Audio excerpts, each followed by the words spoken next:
자, 이제 정책 네트워크 모형으로 들어가 보도록 하죠. 정책 네트워크 모형 같은 경우는요, 이게 뭐냐면,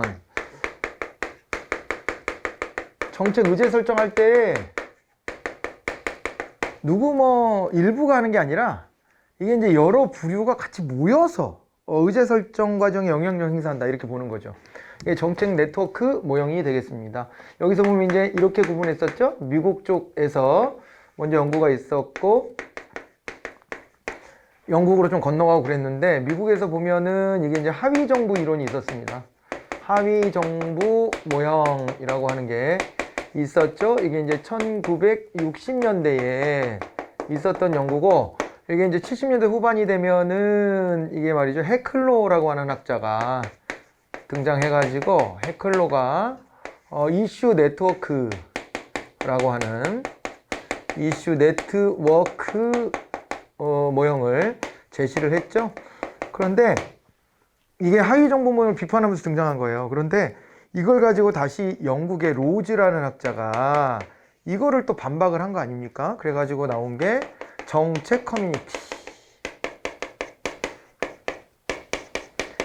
정책 공동체라고도 나옵니다. 정책 공동체 이론이라고도 나오는데, 요건 이제 1990년대입니다. 90년대가 되고, 요 이슈 네트워크 모형 1970년대가 되고, 시기상으로도 이렇게 돼요. 그래서 요게 요거를 비판했고, 요게 요거를 비판하고 뭐 이렇게 등장을 한 겁니다. 시험에서 많이 나오는 포인트는 얘는 아주 극도로 폐쇄적이거든요. 폐쇄적이고, 얘는 개방적입니다. 개방적.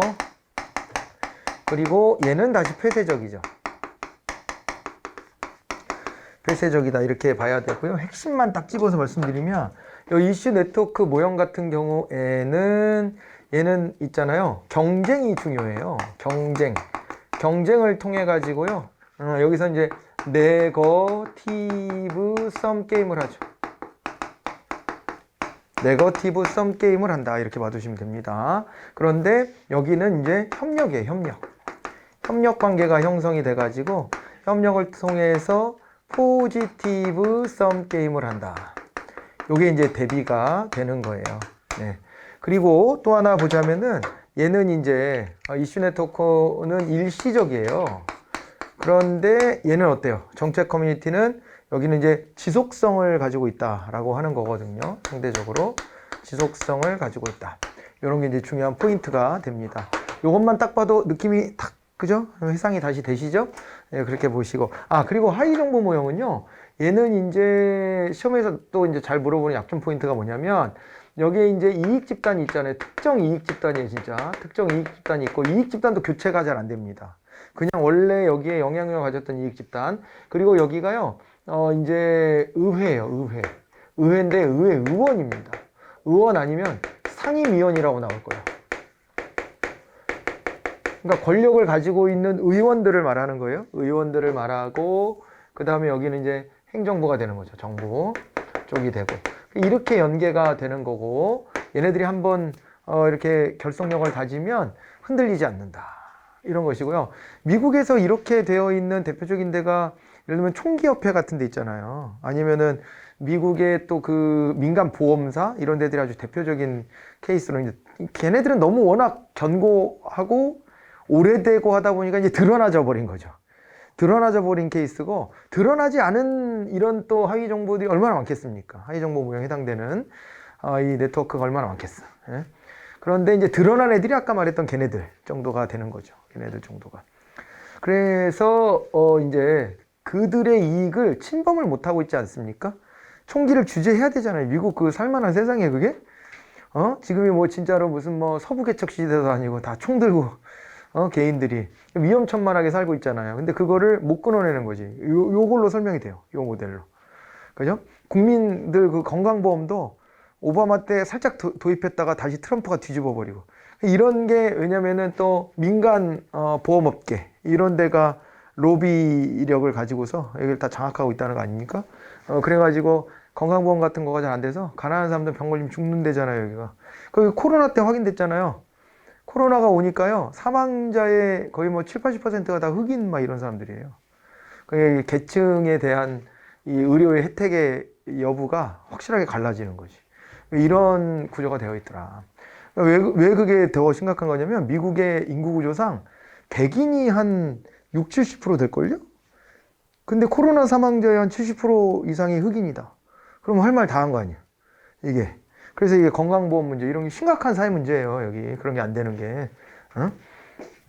그래서 그런 거를 설명하다 보니까 이제 이런 이론이 나온 거죠. 이런 이론이 나왔는데, 그런데 꼭 이렇게만 설명할 수는 없는 거 아니냐? 그 이슈 네트워크를 제시했던 해클로는 민주주의, 다원주의를 기반해가지고 설명한 거예요.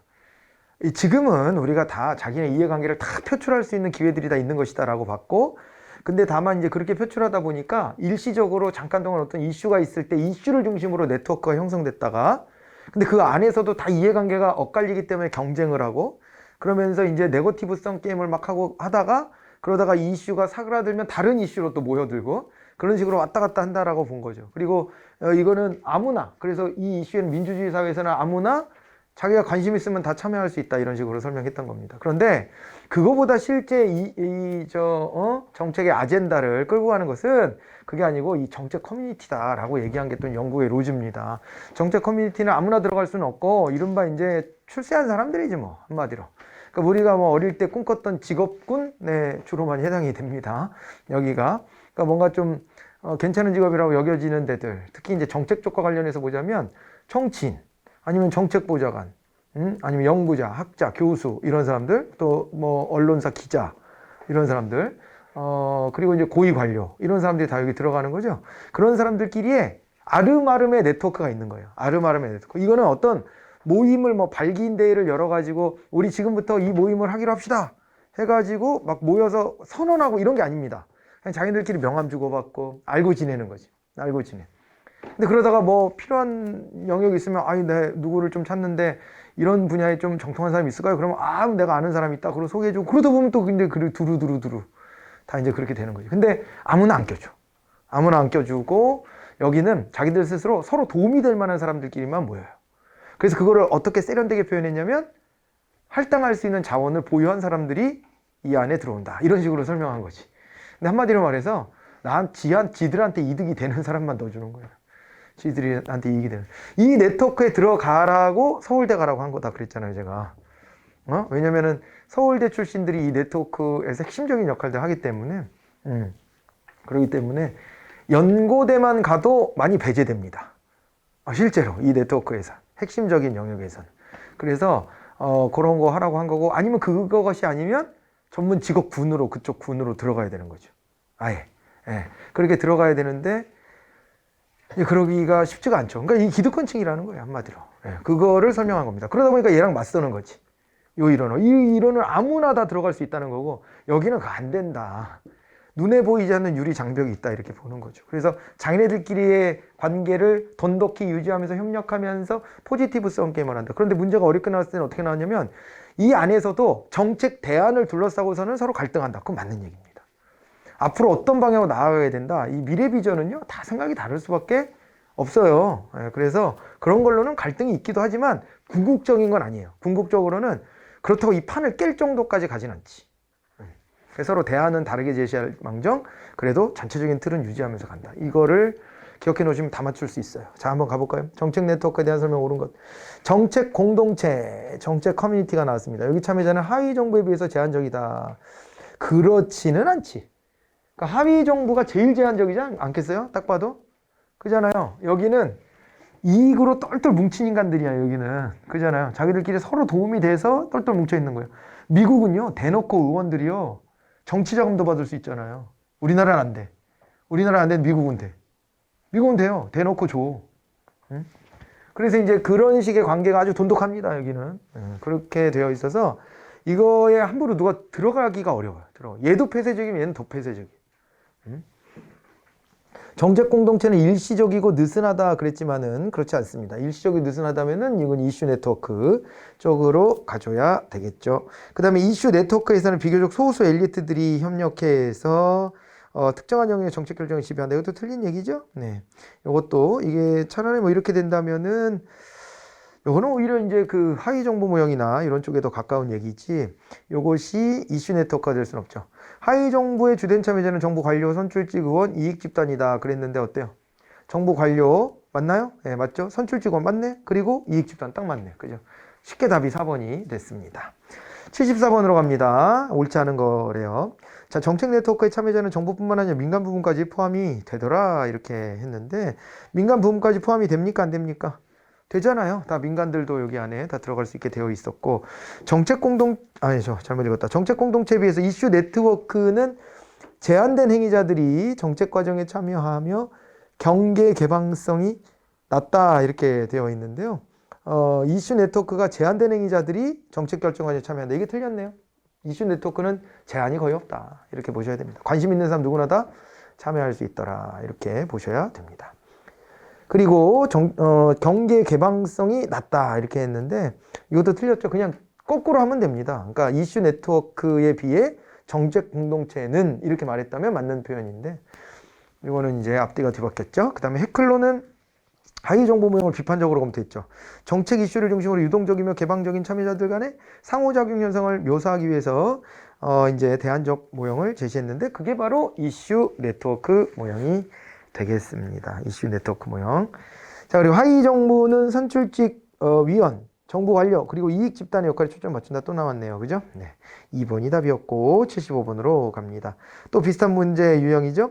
정부 관료, 학자, 연구원 등으로 구성된 전문가 집단을 정책 공동체라고 한다. 그래서 맞는 얘기입니다. 요들이 들어가는 거예요. 요런 부류의 사람들이. 이런 사람들을요, 요즘에는 또 다른 식으로는 오피니언 리더? 이런 식의 표현도 쓰는데, 그거는 조금 접근은 좀 다른 개념이긴 하지만, 되게 그런 사람들이 그런 사람들이에요. 그죠? 오피니언 리더라고 불리는 사람들이 되게 이런 정책 과정에도 이렇게 나름의 영향력 갖고 이런 사람들인 거지 뭐. 그러니까 그들이 여론을 주도한다 이렇게 얘기할 수 있는 거잖아요. 그죠? 같은 접근법은 아니지만 결과적으로 뭐 그 사람이 그 사람이고 뭐 거의 그런 겁니다. 이게. 그리고요, 정책 커튼 모형? 이거는 잘 못 들어본 얘기인데, 그런데 느낌이 오지 않아요? 정책 커튼 모형? 요거는요, 정부기구 내 권력 장악자들의 정책 과정이 독점된 가장 폐쇄적이다. 그럴 것 같지 않아요? 커튼을 싹 쳐놓고 여기 못 들여다보게 하는 거지. 아예. 그 실제 있는 모형인데요.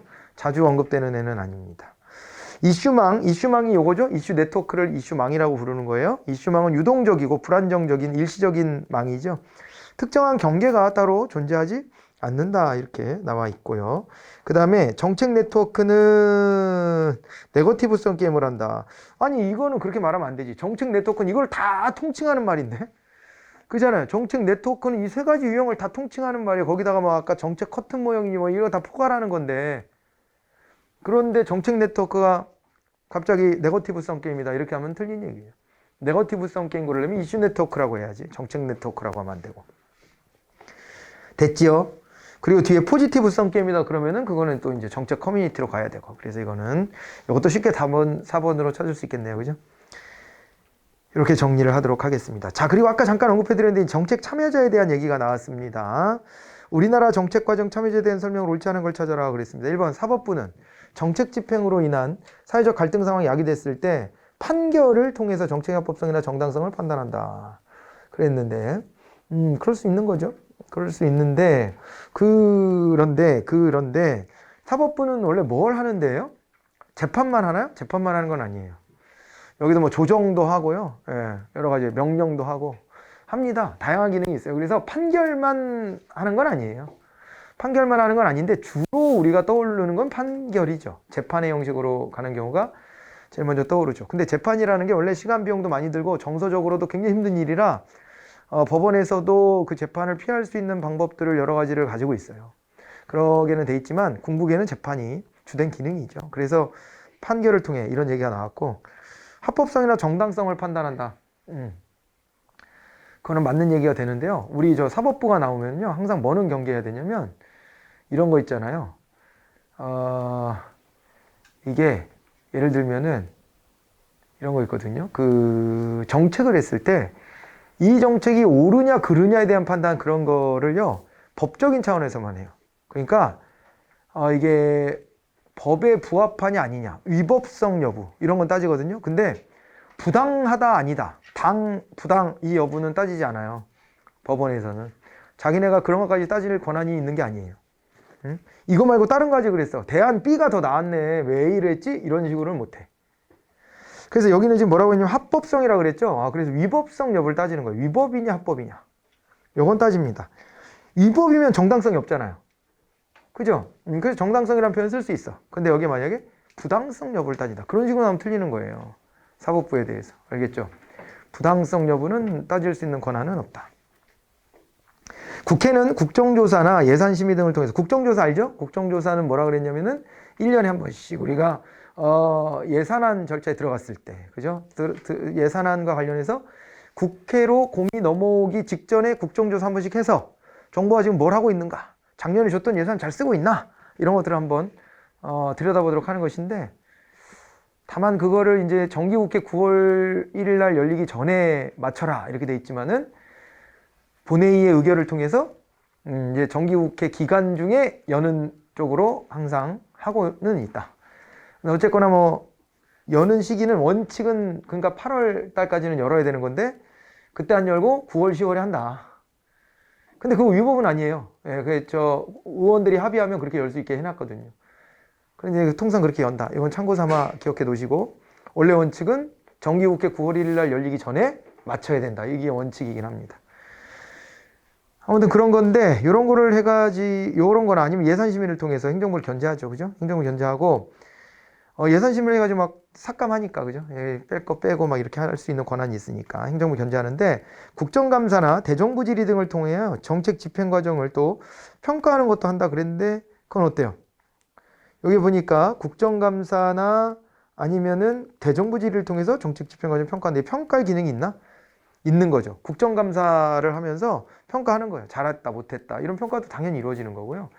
대정부 질문도 이거 국무총리와 장관들 앉혀놓고 국무위원들을 국회로 불러서 앉혀놓고 국회의원들이 돌아가면서 질문합니다. 앞에 서가지고 총리 나오세요. 그럼 총리가 나와서 저 밑에 답변대에서 그럼 막 이제 질문하고 질타도 하고 그러는 겁니다. 그렇게도 하고 또 필요하면 총리 들어가세요. 법무부 장관 나오세요. 이래가지고 또 장관들한테 질의도 하고 그런 식으로 하면서 잘했다 못했다 평가를 하는 거예요. 그래서 이거는 뭐 틀린 부분은 없어요. 국회가 하는 권능이 다 맞습니다. 행정기관은 법률 제정과 사법적 판단을 통해서 정책 집행 과정에서 실질적인 영향을 행사한다. 법률 제정에는 영향력을 좀 가져요, 이제는. 근데 자기네 손으로 제정은 안 되지. 법률은 안 되지. 법률은 국회의원들이 통과시켜줘야 돼요. 그래서 자기네들이 형식적으로 이거를 완결 지을 수 있는 건 아니고, 이거는 이제 영향력은 행사하죠, 지금은. 그죠? 영향력. 발의는 하니까. 발의는 할 수 있으니까. 이렇게 바꿔달라. 발의는 할 수 있으니까. 그러지만은 마지막 매조지를 자기네들이 할 수 있는 건 아닙니다, 이거는. 그렇고, 그리고 또 사법적 판단은 특히나 말도 안 되는 거예요. 요즘에 사법개혁이 화두가 되어 있는 이유가 우리가 이제 민주화가 많이 진척됐는데 사법부가 너무 폐쇄적이에요. 사법부가. 왜냐면 그게 어쩔 수 없이 또 독립성을 줘야 되니까. 옛날에 우리 비민주적인 시절에는 사법부도 장악해서 좌지우지했던 거 아닙니까? 권력자들이. 그래서 그런 거 못하게 하려고 독자적인 어떤 독립성을 줬더니 자기들만의 리그, 이제 내부성이지. 한마디로 말해. 내부성이 너무 견고해진 거예요. 그래서 이게 국민의 이익에서 벗어났다. 목표가 전환됐다. 생각을 해가지고 요거를 갖다가 이제 좀 부시려고 하는데 쉽지가 않아요. 방법이 잘 없잖아요. 그러면은 누가 그걸 통제할 것이냐. 그 문제가 남잖아요. 국민이 직접 대법원장을 선출한다. 이러는 것도 웃기고. 그러면 그 이념적으로 선출하니까 그러면 안 되거든요. 그래도 안 되고. 그렇다라고 해가지고 대통령이 막 지금은 임명권은 가지고 있긴 하지만 그래도 큰 영향력은 없거든요. 근데 대통령이 좌지우지 해가지고 야, 대법원장 너 그딴 식으로 일할래? 너 그만해. 이렇게 하게 할 거냐? 그러면 또 다시 독재 시대처럼 돌아가는 거고. 이 방법이 없어. 그 조직 자체가 셀프로 뭐가 좀 개선이 돼야 되는데 유일하게 지금 찾고 있는 방안은 판사들끼리의 기득권이 형성되는 걸 없애려고 판사는 뭐 변호사 출신 중에 법 전문가긴 해야 되니까 변호사나 학자 출신 중에서 다양하게 임용하게끔 이렇게 하려고는 해요. 기존처럼 뭐 사법고시를 패스해서 거기서 상위 성적을 거둔 사람들이 판사를 하면 막 그 권위의식이 생기잖아요. 나 같아도 생기겠다. 씨. 내가 우리나라에서 공부 제일 잘해가지고 그렇잖아요. 제일 잘했는데 사법연수원 안에서도 제일 잘했어. 그래가지고 판사가 됐어. 그렇게 되면은 당연히 자기들끼리 내부성이 생기죠. 생길 수밖에 없지. 보상받고 싶잖아, 사람이. 얼마나 개고생했겠어, 거기까지 가느라고. 보상받고 싶지. 근데 이제 그거를 순환시키려고는 하더라고요. 아무튼 이게 골칫거리입니다. 이게 국민을 위해서 복무하게 해야 되는데 자꾸 내부성에 빠지니까 그러기는 한데 제가 지금 말씀드린 취지 뭔지 알겠죠? 3번과 관련해서 관여 못해요. 입법부도 관여 못하고 행정부도 관여 못합니다. 관여하게 하면 독재가 되는 거예요. 그 시대로 돌아갈 수는 없으니까 그렇더라. 예, 그래서 사법적 판단이라는 말이 나오면 무조건 틀린 얘기입니다. 3번이 답이 됐고요. 4번.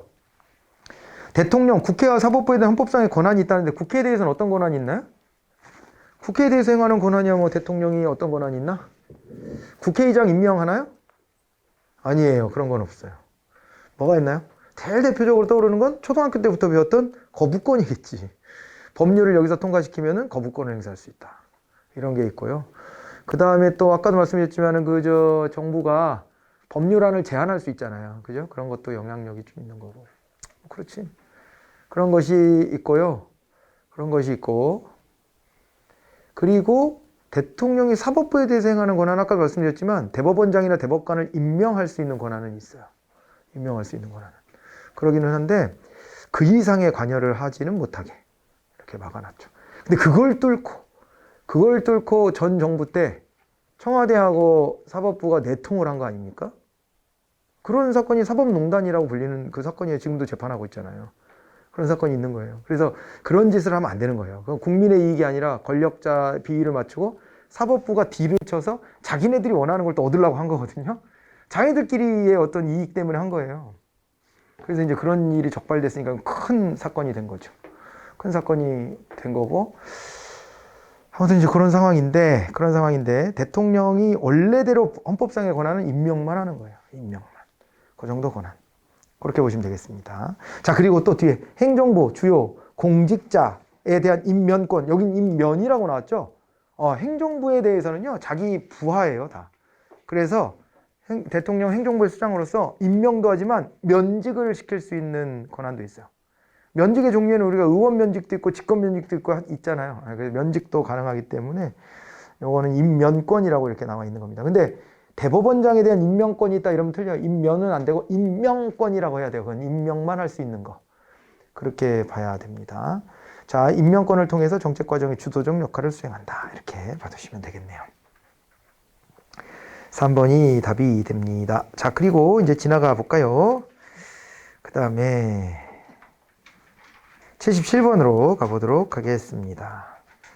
자, 이 정책, 이제 이번에 엘리트론하고 다운주의 이론이에요. 정책 과정에서 행위자 사이의 권력관계 이론에 대한 설명 이렇게 나왔는데 우리가 이제 엘리트론, 자, 틀만 또 다시 한번 봅니다. 엘리트론과 그 다음에 또 대비해가지고 이제 다원주의론이 있는 거죠. 다원주의론이 있는 것인데 엘리트론과 다원주의론 이렇게 나눠봤을 때 엘리트론에서는 뭐가 있었냐면은 우리 왜 저거 있었죠. 아까도 잠깐 얘기됐었던 과두제 철칙 같은 거, 그죠? 과두제 철칙.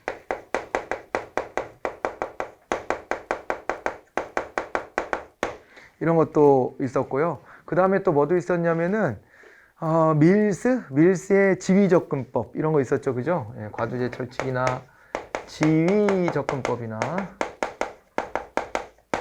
그죠? 지위접근법이나 아니면 또 명성접근법 같은 거 있었어요.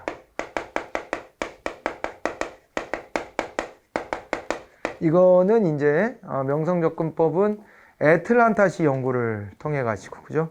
애틀란타시 연구를 통해서 헌터가 그 애틀란타시 50만 인구의 영향력을 갖는 그 내부의 한 40명 정도의 엘리트들을 분석을 해봤더니 이것들이 자기들끼리 모여서 담배 연기 자욱한 방에서 주된 방향을 다 결정하면 그 힘이 작동 돼가지고 그 시의회, 아틀란타 시의회나 시장한테도 탁 영향력을 미치고 그렇게 돌아가게 돼 있더라. 이걸 분석한 거죠. 분석을 했는데 놀라운 것은 그 엘리트들의 구성이 대부분 정치 엘리트일 것 같지만 그것이 아니고 경제 엘리트들이 이것을 움직이더라. 이렇게 된 거 아니겠습니까? 그죠? 네. 그래가지고 이제 그런 맥락에서 명성접근법이 의미가 있었죠. 이 학자들도 좀 중요한데 과두제 철칙은 이제 미헬스였고요. 여기 유럽이에요. 근데 여기는 미국 쪽으로 넘어오면은 여기 이제 밀스나 헌터가 있는 거죠. 이렇게 왔고 그 다음에 다원주의론은 원래 누가 있냐면은 또 이제 벤틀리하고 트루만이 있습니다.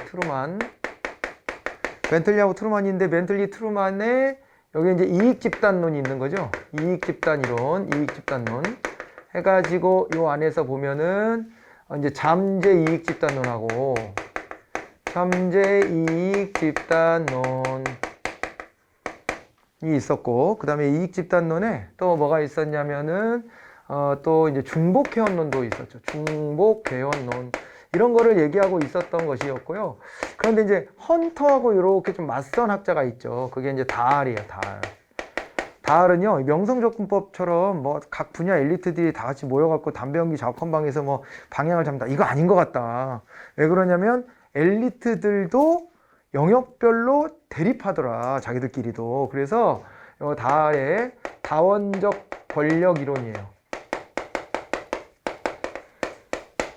그래서 결국에는 엘리트들도 자기네들이 원하는 걸 관철하려면은 다수 대중의 지지를 끌어내야 되더라. 이렇게 해가지고 또 다시 다원주의론을 제기를 했는데, 이거에 이제 또 맞서가지고 신엘리트론이 나온 것이죠. 신엘리트론 같은 경우에는 누구였냐면 바흐라흐하고 그 다음에 바라츠가 있습니다. 바라츠가 있는데, 이들이 이제 권력의 두 얼굴이라는 논문을 통해서 제시했던 게 무의사결정 이론입니다. 무의사결정론. 예, 시험에 엄청 많이 나오는 애였죠. 무의사결정론. 해가지고 엘리트들이 자기네들이 원하는 것만 자꾸 이제 이슈가 되도록 하지, 이게 이제 아젠다로 자기네들이 원하지 않는, 자기네들의 이익을 침범하는 것들이 막 이렇게 들어오려고 하면 그건 어떻게 한다는 거예요? 그거는 애써 무시하거나 강압적으로 찍어 누르거나 다른 데 관심을 쏟게 한다든가, 뭐 아니면 거기를 저 반대 세력의 주도자를 자기네 편으로 끌어들인다든가, 여러 가지 방법들을 이렇게 다 쓴다고 얘기를 했고요. 그 다음에 이쪽도 신다원주의론이 있죠. 신다원주의론이 있는데, 신다원주의론 같은 경우에는요, 정부가 의사결정을 할 때 경제 이익 집단, 경제, 기업 쪽 있잖아요. 이쪽에 이익 집단의 이제 입김이 더 크게 작용한다, 이런 얘기를 했던 거잖아요. 그러니까 원래 다원주의면은 누구나 다 동등하게 자기의 이익을 주장할 수 있는 기회를 얻는다는 게 전제돼야 되거든요. 근데 여기서 인정해버린 거예요, 신다원주의론. 응? 신다원주의론에서 던니비 같은 학자가 대표적으로 꼽히는데, 뭘 얘기했냐면은, 야, 실제로는 정책 과정에 경제 집단, 기업 집단이 하나의 그냥 동등한 이익 집단 정도가 아니라 얘는 곱하기 몇 배의 파워를 가지고 있다, 그런 얘기를 해버린 거죠. 그래서 이런 식의 이제 접근을 다시 한번 떠올려 보시면서 77번입니다. 헌터는 지역사회 연구를 통해 응집력과 동료의식이 강하고 협력적인 정치 엘리트들이 지역사회를 지배한다, 이런 엘리트론을 주장했다. 담배 연기 작업한방, 아까 말씀드렸던 명성접근법, 이렇게 되는 것이지요. 명성접근법 이렇게 되는데, 뒤에가 틀렸어요. 살짝 그냥 지나가면 안 되는 게, 뒤에 정치 엘리트들이 지역사회를 지배한다, 이렇게 돼 있잖아요. 아니라니까요. 정치 엘리트가 아니고 경제 엘리트들이더라, 그렇게 한 거예요. 자본주의 사회, 자본이 권력이지 뭐. 그래서 지역사회에서도 정치하는 사람들보다는 경제를 움직이는 사람들의 파워가 더 세더라. 이렇게 되고요. 솔직히 그러지 않아요? 우리나라도 그 여야를 막론하고 정치인들이 요거 더 먹는 거 보면은 별의별 거 다 요거 더 먹고, 사생활도 너무 털리는 것 같지 않아요? 너무 개털려 진짜. 그래가지고 사생활도 다 뭐 일거수일투족 다 털려가지고 요걸 먹습니다. 또 그런 대상이 돼요. 그런데요, 재벌 기업들은요 그렇지가 않아요. 잘 보면 재벌 기업 옹호하는 논조가 거의 대부분이지, 그죠? 옹호하는 논조가 대부분이고, 그들 덕분에 우리가 산다, 심지어 이렇게도 관점이 주로 형성이 되지, 재벌 기업을 그렇게까지 막 우리가 안주거리 삼아서 욕하진 않잖아요. 가면 갈수록 정치인들은 소탈해지는 것이 미덕이 되고요, 그죠? 경제적인 어떤 힘을 가진 쪽은 그 힘을 더욱더 강화시켜 나가는 듯한 느낌들이 굉장히 상당히 많이 있죠. 정치에 끼치는 영향력도 그렇고. 대통령 되면 제일 먼저 하는 일이 뭐예요? 재벌기업 총수들 청와대로 초청해가지고 어? 맥주 마시면서 일자리 만들어주라고 부탁하고, 그러면 자기들도 거기서 민원사항 얘기하고 알았다고 하고, 그러고 그렇게 되잖아요. 그런 면들을 이제 여기 신다운주의 이론이 접근해서 얘기하기도 했고, 그리고 이쪽에서는 헌터가 엘리트론에서도 엘리트들 중에서 경제 엘리트가 더 우선이더라, 이런 얘기를 또 한 겁니다. 그러니까 그렇게 놓고 보면 여기에서도 경제 엘리트들의 이 목소리가 크다는 걸 인정했고, 여기서도 경제적 이익 집단들의 목소리가 크다는 것을 인정한 셈이에요. 사실은 양쪽 다. 그렇게 됐고, 그 다음에 무의사 결정론은 권력을 가진 집단은 자신들에게 불리하거나 바람직하지 않다고 생각되는 특정 이슈들이 정부 내에서 논의되지 못하도록 봉쇄하는 거예요. 이게 목표예요. 그래서 제일 좋은 거는 무시 전략. 언급이 안 되게 하는 게 제일 중요한 거예요. 언급이 안 되게. 언급이 되면 안 돼. 관심을 갖기 시작하면 안 돼. 그냥 모르는 척 이렇게 지나가야 줘야 되는 거죠. 그게 일단 1번이에요. 그게 막혔을 때 이제 쫓아다니면서 그걸 못하게 하는 거지. 두더지 게임 하듯이. 확 쫓아다니는 거. 그래서 심지어는 이게 원래는 의제 설정 이론으로 무의사 결정론이 나온 거지만은, 그러지만은 만약에 의제를 차단하는데 실패했다, 이렇게 돼버리면 그 다음에는 어떻게 돼요? 그럼 쫓아다니면서 어떻게 해? 정책 집행 과정에까지 다니면서 회방을 놓는 겁니다. 엘리트들이. 그죠? 그거의 전형으로 제가 사례 들어드렸던 게 최저임금 인상이잖아요. 최저임금 인상이에요. 그러니까 최저임금 10,000원까지 올려줘라! 라는 노동계 요구가 지난 대선 때 이게 툭 튀어나온 거죠. 근데 그걸 차단하고 싶었지. 차단이 안 돼. 왜냐면 그때는 표의 갈급함을 느꼈던 후보들이 여야 보수 진보를 막론하고 전부 다 내가 하겠다 그거 이렇게 나섰거든. 그러다 보니까는 그때는 차단을 못한 겁니다. 그래서 그 다음에 어떻게 해요? 이 집행되는 과정에서 실제로 그걸 이행하려고 하는 정부를 상대로 모든 역량을 총동원하다시피 해가지고 최저임금이 10,000원까지 가는 거를 일단 차단하려고 애를 썼고, 물론 코로나 영향도 있었지만은, 그러나 상당 부분 성공하는 모습을 보여줬어요. 한 문재인 정부 3년 차쯤, 그때는 경제 위기론을 들고 나와가지고 차단하는 데 성공을 했죠.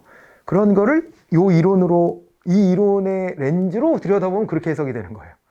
야, 결국에는 집행 과정까지 쫓아가서 못하겠네, 이렇게 해석을 하는 거지. 이들이 해석한다면. 그리고 다원론을 전개한 다을은 유해 분실을 대상으로 연구를 했습니다. 정책 결정을 담당하는 엘리트가 분야별로 다른 형태를 보인다, 이렇게 얘기를 했죠. 그래서 다원적 권력 이론. 엘리트들이 분산되어 있다, 이렇게 본 거라니까요. 그래서 엘리트들이 헌터가 얘기한 것처럼 집결돼가지고 자기들끼리 좌지우지한다. 이거 안 된다. 대중들 지지를 끌어내기 지들끼리 경쟁한다. 엘리트들끼리. 이렇게 봤죠. 자, 그 다음 신다원론에서는 집단 간 경쟁의 중요성은 여전히 인정하는데, 집단 간 대체적인 동등성의 개념을 수정해서 특정 집단이 다른 집단보다 더욱 강력할 수 있다는 점을 인정했다. 이거 다 설명된 거죠? 대체적 동등성이 뭐냐면 모든 이익 집단은 다 대등하다, 이렇게 봤던 거라니까요. 그 전제 조건이. 누구나 다 자기의 이익을 말할 수 있어. 누구나 다 자유롭게. 그게 잠재적 동등성이에요. 다 같이 대체적으로 동등한 힘을 가졌다라고 전제했었는데, 아니라고 이렇게 얘기한 거예요. 아니라고. 얘네들이 힘이 제일 세, 이렇게 얘기한 거예요. 그래가지고 요거도 맞는 설명입니다. 1번만 틀린 얘기입니다. 78번. 77번은 그래서 다 공부한 내용들이 나왔고 잘 맞출 수 있는데, 다만 문제를 풀 때 까막눈이 되는 경우가 있습니다. 안 읽어진 거지. 그러니까 1번을 읽는데 여기서 정치 엘리트라는 말이, 정치라는 말이 눈에 탁 들어와야 되거든요. 정치 엘리트. 근데 앞에 거에 집중하다 보면 정치 엘리트라고 분명히 써 있는데 이게 뭐가 틀렸지? 이렇게 이제 눈앞이 뭔가에 가려지는, 장막이 쳐지는 현상이 생길 수가 있어요. 시험 때는 또 마음도 조급하다 보니까 그렇게 됩니다. 시간을 널널하게 이렇게 푸는 게 아니잖아요.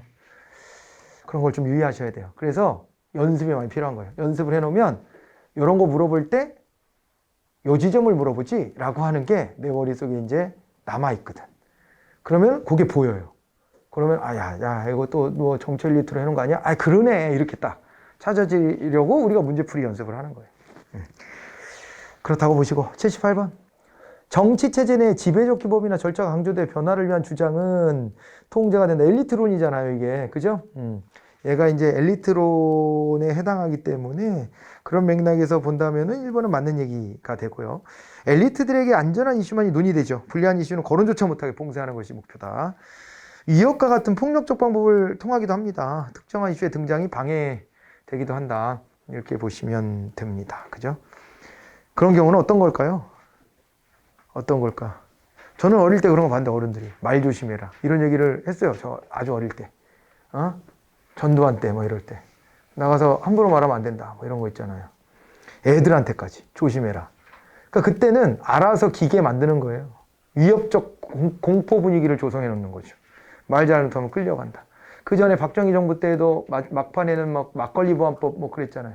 그래서 저는 그런 얘기를 들은 적이 있어요. 우리 동네 욕쟁이가 막 술 먹고 꼬장 부리다가 나라 욕해가지고 잡혀갔다 온 사람이 있다. 그런 얘기들을 하는 어른들을 봤거든요. 그러니까 그런 게 여기에도 해당될 수 있는 거예요. 그리고 노동자들이 노동운동하면 어떻게 돼요? 패가망신하죠. 그런 공포 분위기 만들어 놓는 거예요. 그래서 모든 걸 걸어야지만 할 수 있는 거야. 내가 월급 좀 올리자고 그거 잘못했다가 구속되고, 그죠? 구속되고 집안이 풍비박산나. 그렇게 되면 무서워서 그거 하겠습니까, 어디? 그잖아요. 월급 좀 올려달라고 그랬다가. 그러니까 그런 게 일종의 위협 같은 게 되는 거예요. 그죠? 그런 분위기를 또 조성해 놓고 실제로 그렇게 하더라. 이런 거죠. 이제 그런 것을, 그때는 이제 무서울 게 없는, 권력자들이 무서울 게 없는 시절이니까 그런 식으로 이제 엘리트들끼리 뭉쳐서 그런 이제 핍박도 했죠. 그런 거를 떠올려 볼 수도 있겠고요. 그 다음에 이게 민주화가 되면은 이런 수단은 근데 폭력적 방법은 동원하기 어려워집니다. 점점. 그죠? 요즘 같은 때 이런 방법 동원할 수 있어요? 요즘 없다고는 할 수 없지만은 예전 좀 대놓고는 못하지. 적어도. 대놓고는 못해요. 대놓고는 못하고. 그래서 다른 방법들, 교묘한 방법들을 많이 찾아내지. 자, 조직의 주의 집중력과 가용 자원에는 한계가 있어서 일부 사회 문제만이 정책 의제로 선택된다. 이건 틀린 겁니다. 그러니까 이게 무의사 결정론이 이들이 무능해서 그렇다. 무능해서 엘리트들이 무능해서 뭘 놓친다. 이런 얘기가 아닙니다. 이들이 왜 관심이 없지? 야, 이거 여기까지 신경 못 쓴 거 아니야? 그런 게 아니야. 오히려 신경을 엄청 쓰고 있기 때문에 애써 무시하고 다른 이슈로 전환하려고 그러고 자꾸 이제 이런 노력을 한다는 거죠. 그 설명이 매우 중요한 겁니다. 그래서 4번이 답이 됐습니다. 자, 또 79번도 같은 맥락의 문제인데요. 이것도 1번이 답이죠. 무능력과 무관심 때문에 생기는 문제가 아니에요. 관심이 엄청 지대하죠. 그렇게 보셔야 돼요. 나머지는 다 설명했던 얘기이고요. 80번 다원주의에 대한 설명으로 옳지 않은 것도 했는데 권력은 다양한 세력들에게 분산되어 있다 그랬는데 어때요? 권력이 다양한 세력들에게 분산돼서 맞는 얘기죠. 다원주의, 다원화되어 있다는 거죠. 정책 영역별로 영향력을 행사하는 엘리트들이 각기 다르다 그랬는데 어때요? 정책 영역별로 영향력을 행사하는 엘리트들이 각기 다르다. 요거는 다원적 권력이론 달의 얘기죠. 로버트 달.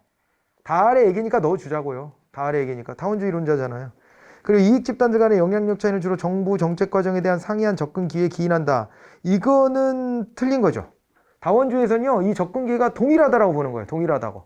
동일하다고 봤는데 예외가 있다면 신다원주의론에서 야, 완전 똑같진 않아. 야, 기업하는 애들이 더 세. 이렇게 얘기를 해서 그걸 비틀은 거죠. 비틀은 거지. 원칙적으로는 접근 기회는 동등해 라고 하는 것을 전제하고 있다. 이렇게 봐주시면 됩니다. 자, 그래서 답이 3번이 됐고요. 81번 조합주의에 대한 얘기가 나왔네요. 조합주의는 기억나세요? 이런 거에 이제 어떻게 보면은 뭐라 그럴까? 좀 이렇게 곁가지 같은 걸로 조합주의 이론 같은 걸 얘기한 적이 있는데 슈미트 같은 학자가 이걸 정리를 했죠. 조합주의를. 그래가지고 조합주의의 역사를 들여다보니까 2차 세계대전 같은 때 이 나치들이 이런 거를 고안해낸 거예요. 왜냐하면 우리랑 좀 전통이 다른 게 얘네들은요. 동업 조합이 이미 발달돼 있었거든요. 각 영역별로 같은 일을 하는 사람들끼리 모여 있는 거예요. 조합들이. 이렇게 모여 있으니까 그거를 이 전체주의 국가가 동원하고 싶었던 거죠. 동원을. 그래서 어떤 의사결정을 할 때 그럴 때 지지를 받고 싶은 거예요. 지지를 받고 싶은데 지지를 끌어내야 되겠는데 그걸 어떻게 하냐면 이 각 조합들의 대표 선수들을 불러 모아서 이 안에서 같이 결정한 것처럼 만들어 버리는 거지. 그러니까 니들도 이거를 따라와야 돼. 모든 집단이 다 요 결정된 대로 따라와야 돼. 안 그러면은 이게 전체 질서를 깨트리는 일이야. 이렇게 이제 만들어낸 거죠. 그게 이제 바로 국가조합주의입니다. 국가조합주의. 그런데 이 국가조합주의는 전체주의를 뒷받침하기 위한 도구로 이용된 측면이 많아서 좋은 게 아니죠, 이게. 당연히. 전체주의란 말은 기억하죠? 그 2차 세계대전을 일으켰던 데가 독일, 이탈리아, 일본인데 얘네가 내세웠던 게 이데올로기가 전체주의잖아요. 그러니까 전체를 위해서 개인의 희생을 당연히 여기는 거예요, 얘네는 아예. 그냥. 그러면서 국가의 팽창을 위해서 네 목숨도 갖다 바쳐라 이렇게 하는 게 전체주의입니다. 그러니까 여기에서 저는 싫은데요 하는 순간 이게 배신자가 되고 적이 되는 거예요. 되게 무서운 거죠, 이게. 반대를 못하게 만들어 버리는 건데, 그거의 대표적인 게 이제 독일의 나치즘인데, 나치당이 그걸 획책하는데, 그런 분위기를 연출하기 위해서 동원한 게 바로 국가조합주의였다. 이런 거예요. 각 조합의 대표들이 와서 여기 동의했으니까. 동의 안 하면 큰일 날 분위기를 만들어 놓고, 야, 이거대로 동의하지? 동의했네? 그럼 니네 조합에다가도 다 전파해. 그리고 이거 안 지켜지면은 그거는, 안 돼. 질서를 깨트리니라 못 넘어가. 이렇게 되는 거죠. 그렇게 했던 것을 폐기할 법도 하지만, 가만 보니까 이게 틀 자체가 나쁜 건 아닌 것 같은 거예요. 그래서 실제 2차 세계대전이 끝나고 난 다음에는 여기 유럽에서 좀 새로운 시도가 일어납니다. 그게 이제 사회조합주의였던 거죠. 사회조합주의. 자발적인 거예요, 이제. 자발적인 건데, 정부가 물론 역할을 해요. 근데 정부가 옛날처럼 전체주의 국가이거나 막 폭력을 동원하고 이런 게 아니니까 경제위기 같은 걸 맞았을 때 어떻게 하냐면 노동자 대표, 사용자 대표를 불러들여요. 그래서 정부도 나서. 그래서 셋이 동등한 주체가 되는 거예요. 동등한 주체가 돼서 머리를 맞대고 앉아서 어떻게 처리해야 될까? 이 경제위기 어떻게 넘어갈까? 서로 양보를 끌어내는 겁니다. 그런 수단으로 이용을 하기 시작했죠. 성공한 케이스가 덜어 있습니다. 덜어 있어요. 복지국가가 된 나라들이 보통 그래요. 그래서 이게 복지가 되는 거에 사회적 합의가 경제위기 때 오는 거예요. 경제위기 그 순간에는 어떻게 하죠? 그 순간에는 노동자가 좀 양보하게 하는 거지. 해고도 좀 유연하게 만들어주고. 왜냐면 기업이 살아야 일자리가 지속될 수 있으니까. 대신에 약속하는 거예요. 경제위기가 극복되고 나면 복지를 정부는 이제 복지를 강화하고 기업은 다시 그 사람들 재고용해주고.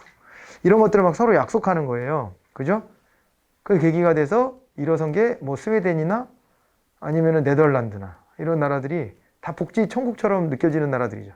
얘네들이 경제 위기 때 그런 식으로 극복을 해가지고 성공 모델을 만들어낸 거예요. 우리나라도 나름의 성공 모델이 있죠.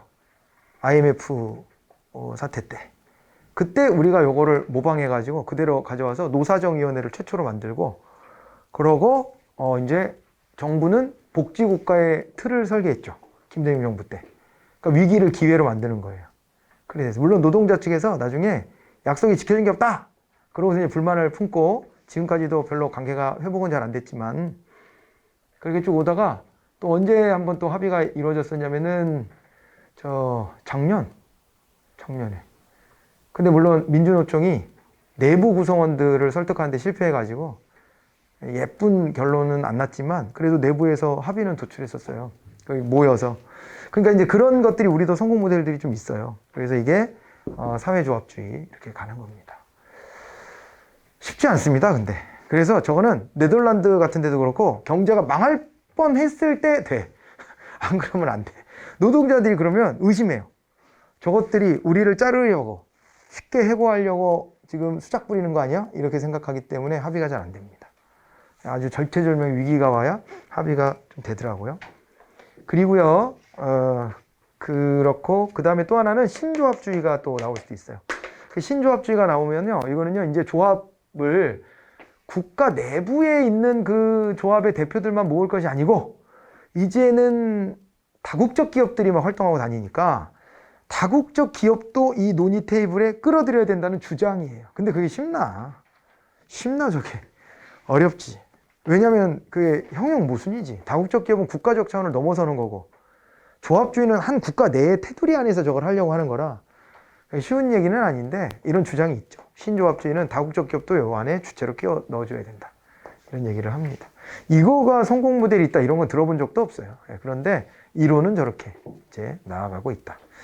이렇게 받으시면 됩니다. 자, 그러면 국가조합주의는 국가의 우월한 권력을 인정한다 그랬는데 국가조합주의요. 국가의 우월한 권력을 인정한다 어때요? 국가의 우월한 권력을 국가조합주의가 인정하는 게 맞는 거겠죠. 결국에는 국가가 주도하려고 그 틀을 만들어낸 거거든요. 그죠? 그리고 조합주의는 다양한 이익 집단 간의 경쟁성을 특징으로 한다. 아니에요. 이건 경쟁 아니에요.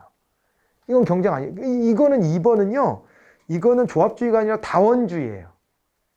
다원주의야. 여기는 협력이야. 이건 협력이에요. 우리 공동체가 다 같이 윈윈할 수 있는 방법을 찾아보자는 거예요. 그러니까 이게 원래 다원주의는 포지티브성 게임이 아니라 네거티브성 게임이잖아요. 서로 경쟁하는 거예요. 네가 많이 가져가면 내가 좀 덜 가져가고 이렇게 된다. 이렇게 보는 거거든요.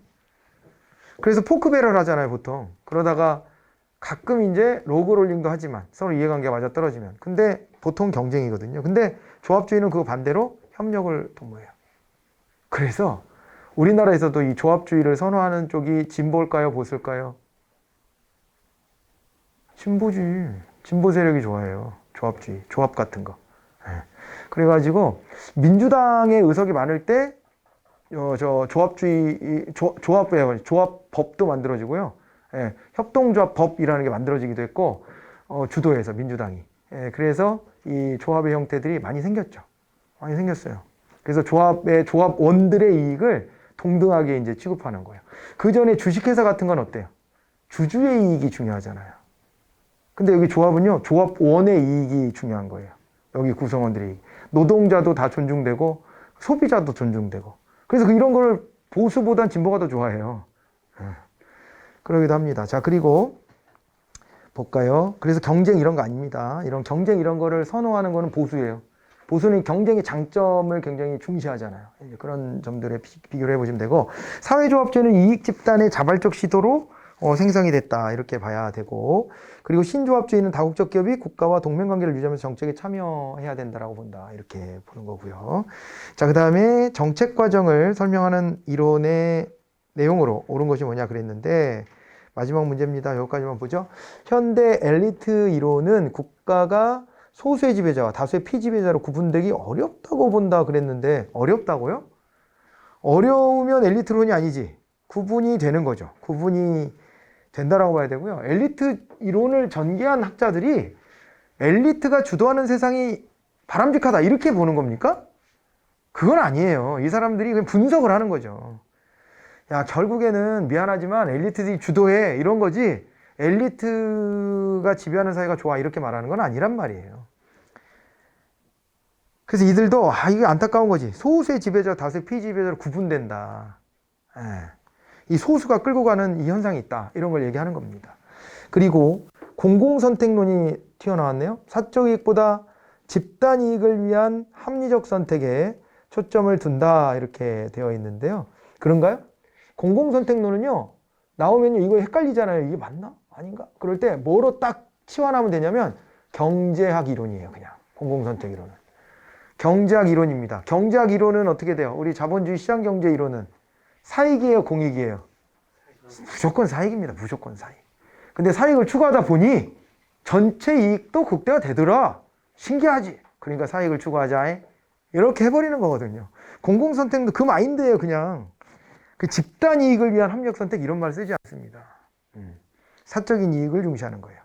2번 틀려버렸고, 3번 다원주의 이론은 정부 정책을 다양한 행위자들 간의 협상과 경쟁의 결과로 본다. 뭐 이건 맞는 얘기겠죠? 일단은 경쟁이에요. 다원주의는 경쟁인데, 경쟁을 하는 속에서도 합의 도출을 시도하고, 그것도 잘 안 되면은 뭐 한다 그랬어요? 안 되면은 그때는 타협이죠. 타협. 서로 양보하는 거예요. 한 발씩 물러서서 타협을 하고, 그것도 잘 안 되면은 쪽수로 밀어붙이고, 뭐 이런 식으로 이제 가는 겁니다. 다원주의라고 하는 게. 그래서 이거는 맞는 얘기 같죠? 자, 그 다음에 조합주의로는 정책 과정에서 국가 역할이 소극적 제한적이라고 본다 그랬는데, 그렇지는 않습니다. 국가도 대등한 주체가 돼요.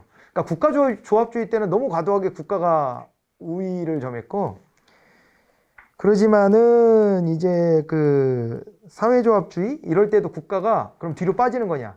그러지는 않고 국가도 하나의 주체로서 대등한 역할을 담당한다. 이렇게 보는 겁니다. 그죠? 네. 그렇게 해가지고 요거 답은 3번으로 이렇게 찾아가시면 되겠네요. 다음 시간에는요, 정책 결정부터 이렇게 볼 텐데, 좀 빨리빨리 할 수밖에 없으니까요, 좀 힘들더라도 잘 따라오시고, 근데 빨리빨리 한다고 하는데도 시간당 10문제씩 정도밖에 지금 못 풀고 있네요. 그죠? 그러니까 이론 정리를 아예 안 하고 문제를 풀면 아무 의미가 없어가지고 이론에 대한 복습도 하고 있습니다. 그래서 그런 부분들을 감안해서 잘 따라오시면 좋겠습니다. 그래서 평균 한 10문제 좀 플러스 알파 이렇게 풀 거다 생각하고 미리 풀어오시면 돼요. 다음 시간에 이제 84번 정책 결정부터 보도록 할게요. 수고하셨습니다.